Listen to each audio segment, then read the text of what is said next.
Hi, everyone, and welcome to Believe in Big Ten. After a very exciting championship weekend, the 2024 college football playoff field is set. The first ever 12-team playoff is finally done. We're done with the arguing. We're done with the hypotheticals. We're done with this resume versus that resume. It's finally set, and we are going to get into all of the teams in the Big Ten that are affected and involved, and there are some really, really exciting matchups, and selfishly, I like what Penn State's path is, but we're going to talk about that in just a second here.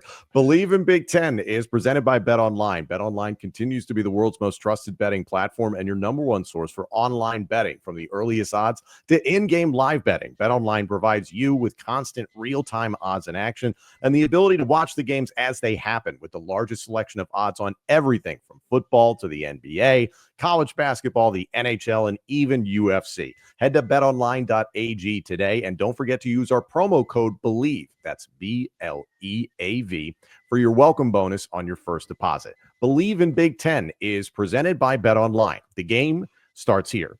He is Rhett Lewis from the Big Ten Network and fresh off the NFL Network set there in Los Angeles, Mr. Rhett Lewis. I'm Tom Hannafin. Check me out on State of State, a Penn State football show with former Penn State and NFL defensive back Justin King. We both brought our TV hair for all of you here on YouTube. Because this is a very important occasion. So I think we should start off and give you the floor because literally the first game, Rhett, that anybody will see in this new 12-team college football playoff will be Friday night, December 20th, 8 p.m. Eastern on ABC and ESPN. It's the battle for Indiana. Notre Dame hosting your Indiana Hoosiers. How'd you feel about that? Yeah, I feel great. It's awesome. I think, as an in-state rivalry but an in-state game with a chance, to kind of engage both fan bases. Like, sure, it's a road game for Indiana, but it's 3.5 hours up the road. This is a very commutable game for Indiana fans. Now, Indiana Athletic Director Scott Dolson sent out an email to everybody who's subscribed to that list in whether it's alumni or fans, and he said, look, guys, unfortunately, there's just a very limited amount of tickets that are allotted to a visiting team in this scenario. Because remember, this is a home game for Notre Dame. And so now it's going to be a tough ticket to come by, but I imagine Indiana will more than exercise their allotment and be looking for tickets on the third party, websites and all that stuff. If any Notre Dame fans decide they don't want to use those tickets. Yeah. So it's going to be a tough ticket, but it's going to be great. And it's a Friday night game. So yeah, it's the first one. And as we take this chronologically, I think it's pretty cool. I think this, there are some distinct stylistic differences here. I think, while Indiana has scored on the ground quite a bit, they move the ball up and down the field more through the air than Riley Leonard and Notre Dame has. But look, it's a team that's on a 10-game win streak, right? After that devastating disappointment at the hands of Northern Illinois, kind of thought they were left for dead for a minute, and then bam, here they go.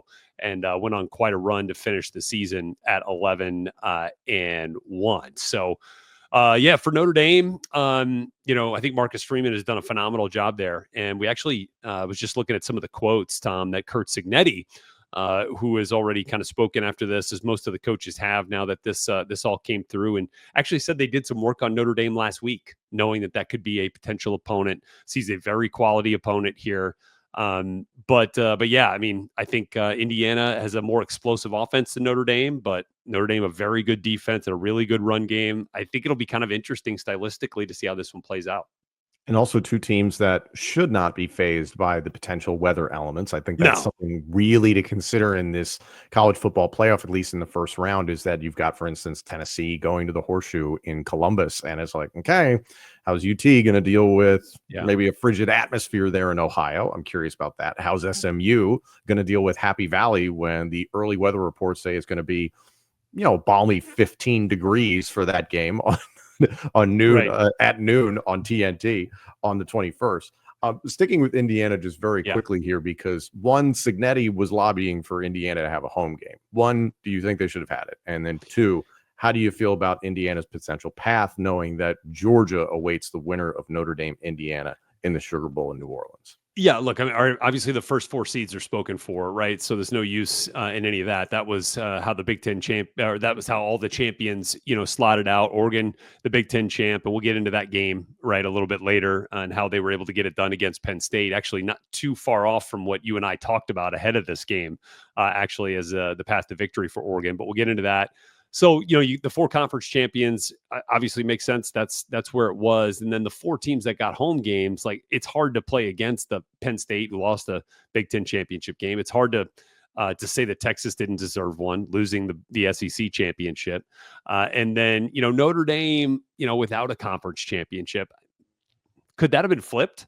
Yeah, could have been. I didn't think it was going to be, so I'm not like overly surprised or disappointed on that front. And then Ohio State, a 2-loss team getting in ahead of a 1-loss team, but you have the head-to-head there too. I would have, I thought they could have made a play for an 8, but the way it worked out, not surprised at all to see that.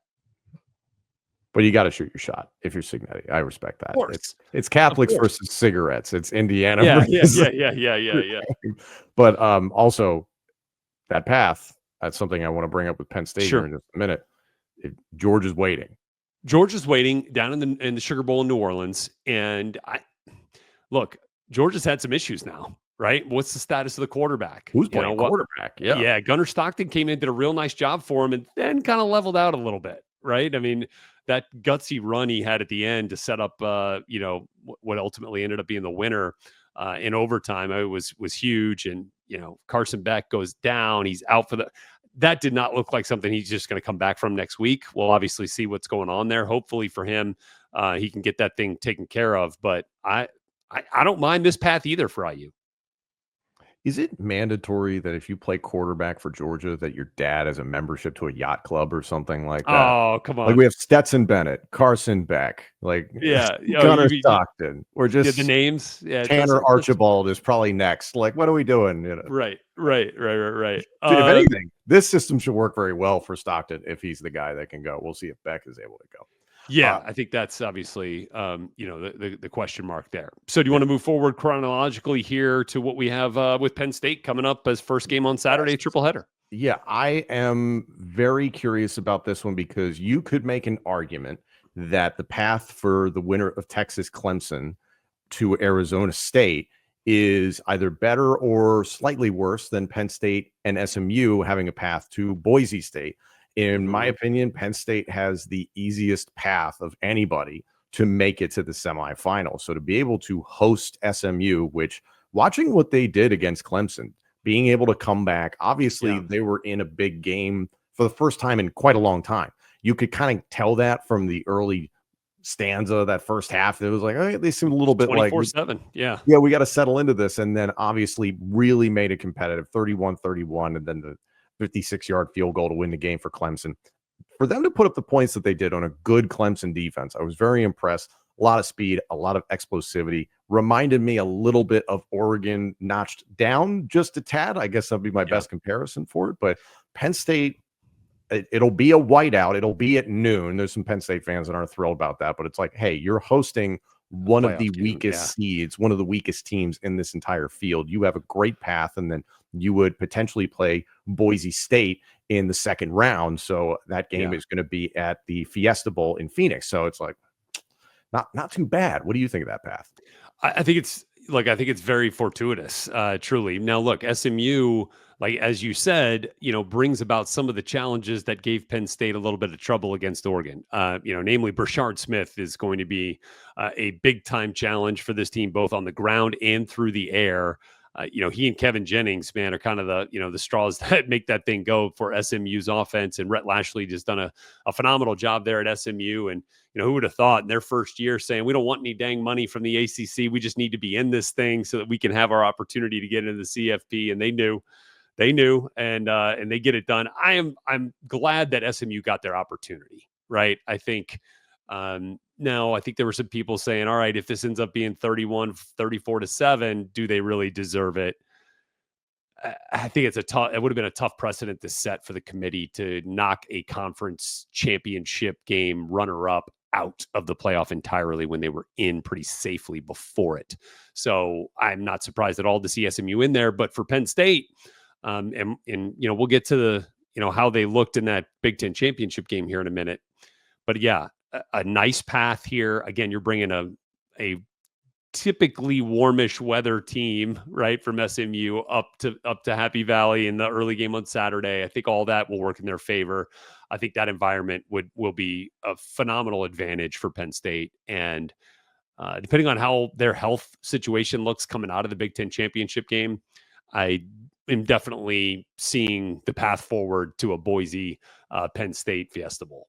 Yeah, everybody has bumps and bruises this time of year, so that's definitely something Penn State going to take the next couple of weeks. And oh, by the way, the transfer portal opens on Monday the 9th, so there's all that fun stuff to deal with. And James Franklin has said Penn State's going to be aggressive during that period, so your energy, your time, your focus is going to be strained.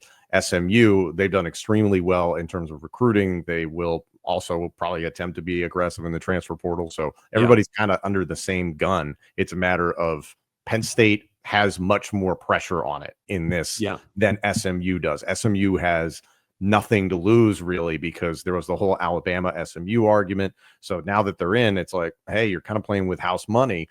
Penn State, if you lose at home to an inferior opponent with arguably the easiest path to make it to the semifinals, can't be talking about the path right now. I know weekend, but like for Penn State, man, take a breath, for a second.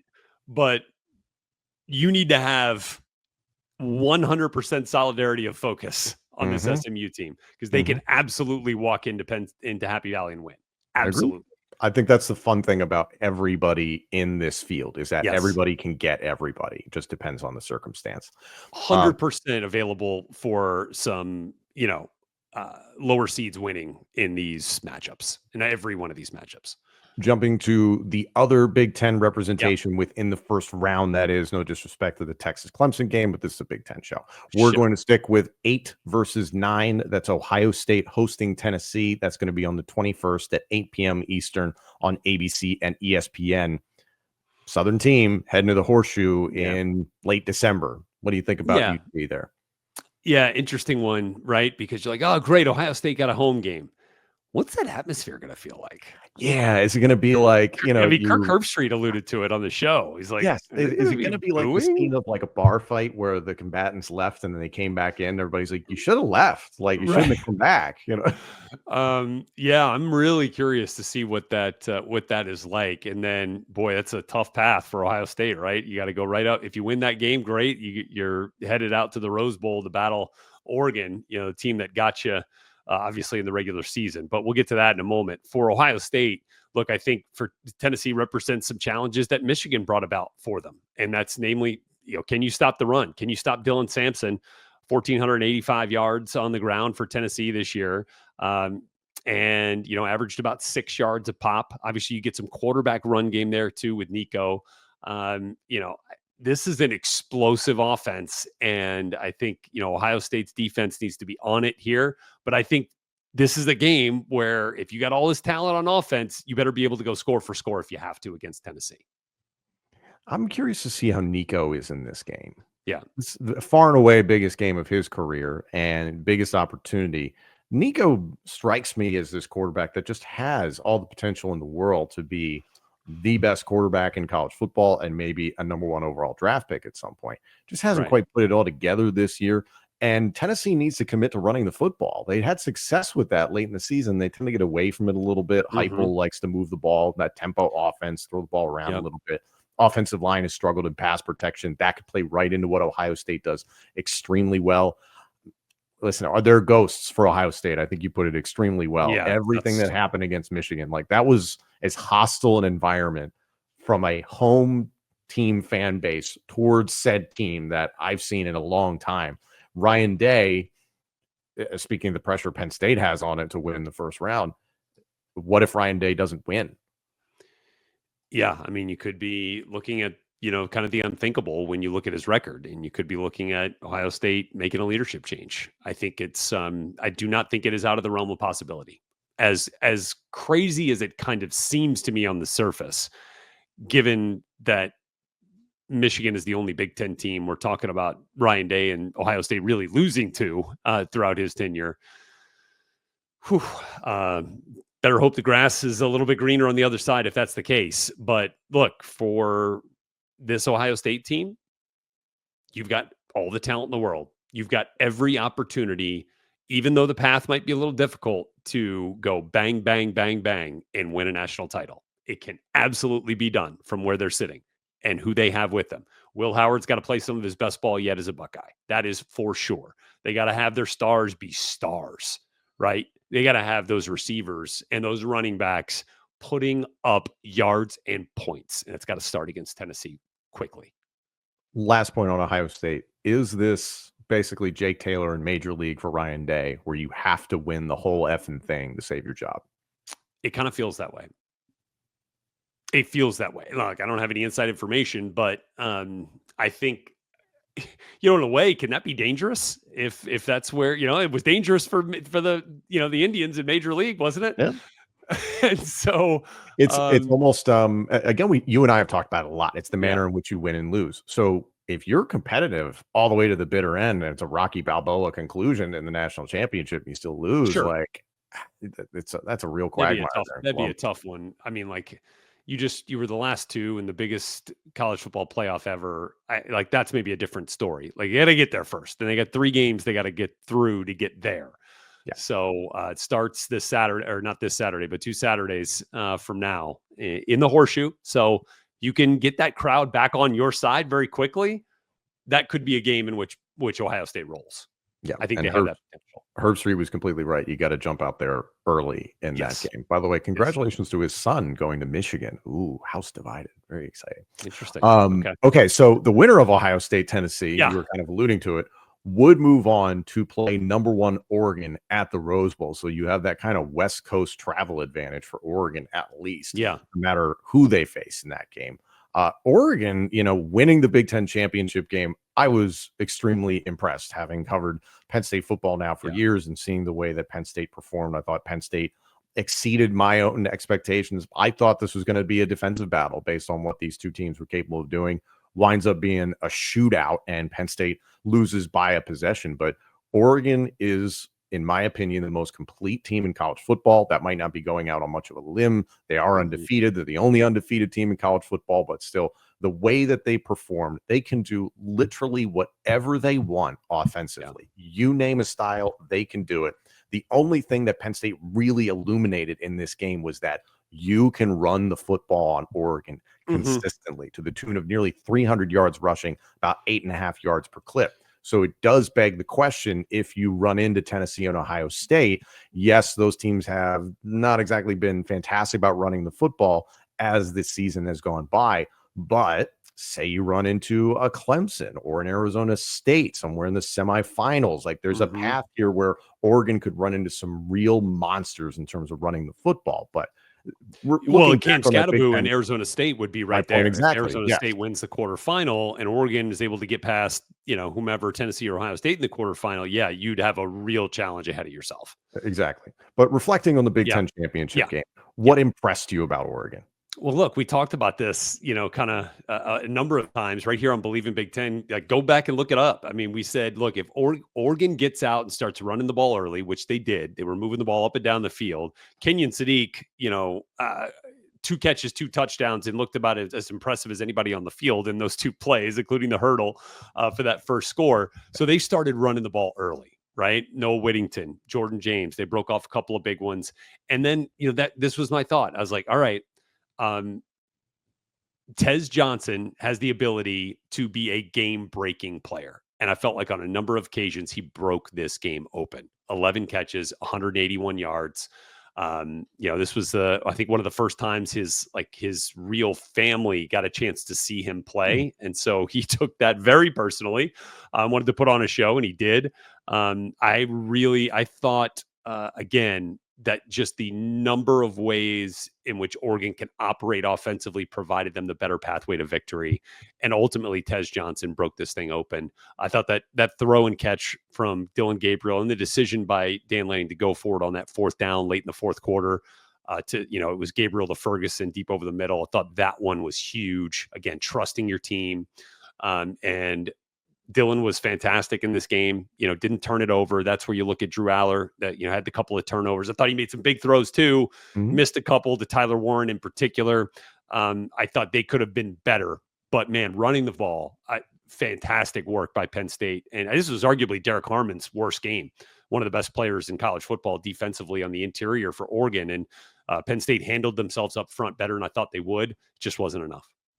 It seemed to me that the gift that defensive front, that defensive line especially has for Oregon is the ability to get after the passer and the ability to be disruptive. So Penn State putting them on their heels, I was a little surprised, but also that was really the only way to slow down that pass rush because Penn State was playing with its second string right tackle, Nolan Rucci, who is playing well, but still not the ideal situation there.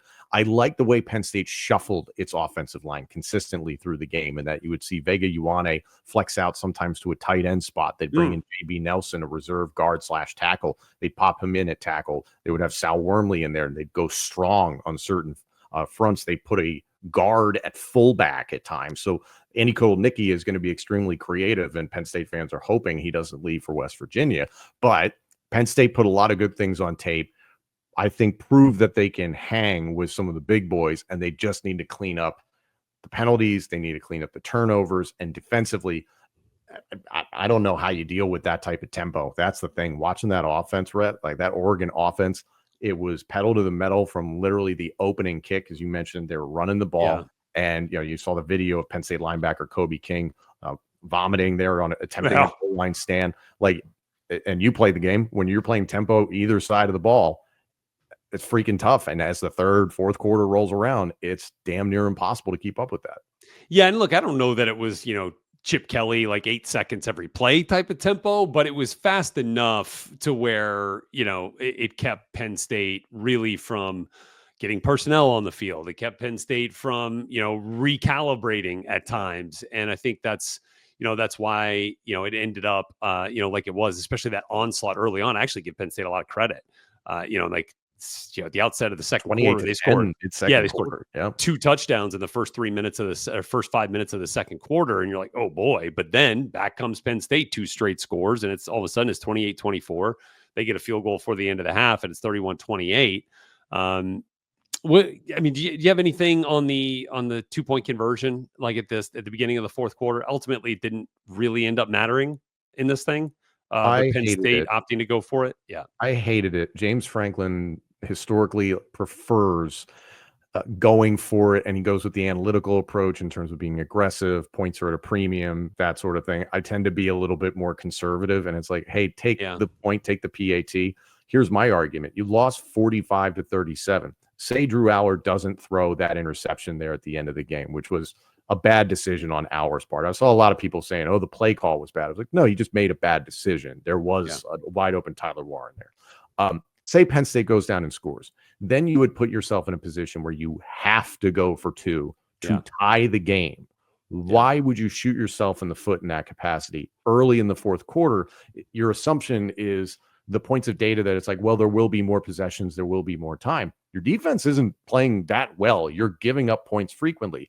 You missed a field goal. So that's obviously 3 points that you really would have liked to have helped you, be in the mix, make a better decision there. But it felt like a decision you were inevitably going to have to go for at some point. But why put yourself behind schedule with 11 minutes? I think it was roughly until the end of the fourth quarter. I didn't like that call. Yeah. I go both ways on it. If go for it early so that you know what you need going down the stretch. That fourth quarter could have played out any number of ways, but obviously the interception, down the stretch is what ultimately, had a bigger impact on how the game was decided with Aller at the end.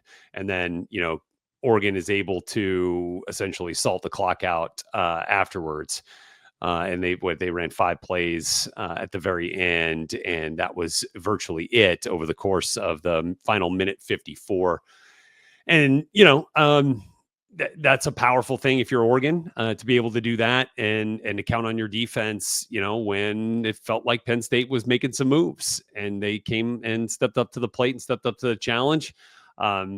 And look, I'm really excited to see what Oregon brings in that second round, that quarterfinal matchup from the Rose Bowl. I think this is going to be a fantastic opportunity for the best team in the country right now. You can't really say otherwise, to showcase, what they have against the winner of Tennessee and Ohio State. So could be Big Ten on Big Ten for a chance at the semifinal.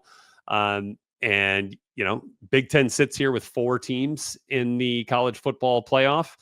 You've got the ACC with 2. You've got the SEC with 3. And then you've got the other conference champion there in Boise State. So ultimately, like when we now kind of look at this season, as it comes down to it, feel pretty good about where the Big Ten ended up. Yeah, and it's the weird thing is that all the twists and turns with the weekly announcement of the rankings and the bracket, and Alabama getting bumped up above SMU and above Miami, it got everybody all riled up there. But ultimately, I believe we've gotten the 12 best. That's the right thing. I think the thing, Rhett, that's to me, and when people say the 12 best teams, like you're just always going to have an argument, because South Carolina was playing great and Alabama was playing, and Ole Miss, like how are they not one of the? Look, 12 best is up for debate, and it's always going to be up for debate. But I don't think that you could have done this much differently. Does the formatting though need to be revisited, because it feels like the seeding made it easier for teams to have success, the teams that lost in the championship games? I think there's a lot of folks out there saying, let's just rank 1 through 12 and let's not give any credence to conference championship games, or let's not give any automatic qualifiers to conference champions, or automatic buys rather. Yeah. Sure. Yeah. I don't know that I feel that way. I think there should be a reward for winning your conference. And I think that's a big deal. And I get it. All conferences aren't created equal.